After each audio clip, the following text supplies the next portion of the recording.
कणेरीवाडी इथं मंत्री हसन मुश्रीफ, संजय घाटगे व समरजित घाटगे यांनी पत्रकार बैठक घेतली.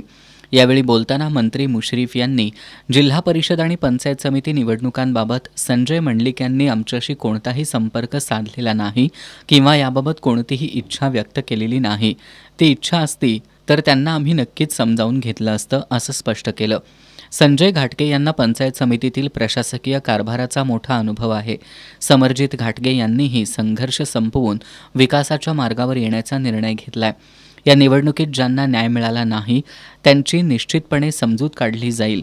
भविष्यात त्यांना योग्य न्याय दिला जाईल, असं मंत्री हसन मुश्रीफ यांनी सांगितलं. माजी आमदार संजय घाटगे यांनी संघर्ष संपवून विकासासाठी आम्ही एकत्र आल्याचं सांगून घाटगे यांनी हसन मुश्रीफ आणि समरजित घाटगे यांच्या युतीचं स्वागत केलं. समरजित घाटगे यांनी कागल नगरपरिषद निवडणुकीत मंत्री हसन मुश्रीफ यांच्यासोबत आमची झाल्यानंतर आम्हाला चांगले यश मिळाल्याचं सांगितलं.